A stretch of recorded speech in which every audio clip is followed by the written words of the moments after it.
ప్రేక్షకులందరికీ నమస్కారం అండి. ఎప్పుడైనా ఒకటి గుర్తుపెట్టుకోండి, మన స్థలం మొత్తానికి టోటల్ కార్నర్లో ఎట్టి పరిస్థితుల్లో టాయిలెట్స్ పెట్టొద్దు. యాక్చువల్ గోడకు కట్టడం కానీ లేదంటే టోటల్ మూలకు జరపడం కానీ చేసినప్పుడు ఇది వాయువ్యంలో ఉంది. సో వాయువ్య మూత దోషం కిందికి వస్తుంది ఇది. అర్థమైందా? సో పూర్తి మూలలు కాకుండా గ్యాప్ పెట్టడము అంటే కనీసం 4 అడుగులు గ్యాప్ పెట్టాలి. ఓకేనా? సో ఇప్పుడు మీ ఇంటి లోపల ఒక చిన్న కరెక్షన్ మనం ముందుగా ట్రయల్ చేద్దాం. ఎందుకంటే ఇప్పుడు ఇదంతా పగలగొట్టాలంటే కొంచెం ఖర్చు ఎక్కువ మీకు. బట్ ఈ మూల ఉండడం వల్ల ఒకటి సర్జరీ ప్రాబ్లమ్స్ జరుగుతాయి, రెండవది కోర్ట్ రిలేటెడ్ ప్రాబ్లమ్స్, మూడవది పోలీస్ స్టేషన్ రిలేటెడ్ ప్రాబ్లమ్స్, లేకపోతే భార్యాభర్తల మధ్యలో సఖ్యత లేకపోవడం లాంటి సమస్యలు ఇవి 100% చేస్తాయి.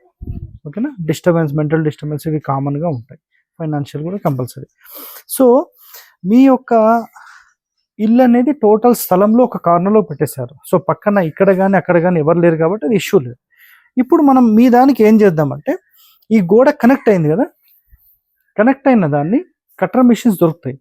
ఆ కటర్ మిషన్ని తీసుకొని వచ్చి ఒక 1 ఇంచ్ గ్యాప్ ఈ ఇంటికి సంబంధించిన వాయువ్య పెంపుకి ప్లస్ ఆగ్నేయంలో పెంపుకి ఒక 1 ఇంచ్ గ్యాప్ పెట్టేసేసి ఒక్క 1 మంత్ ట్రయల్ చేయండి.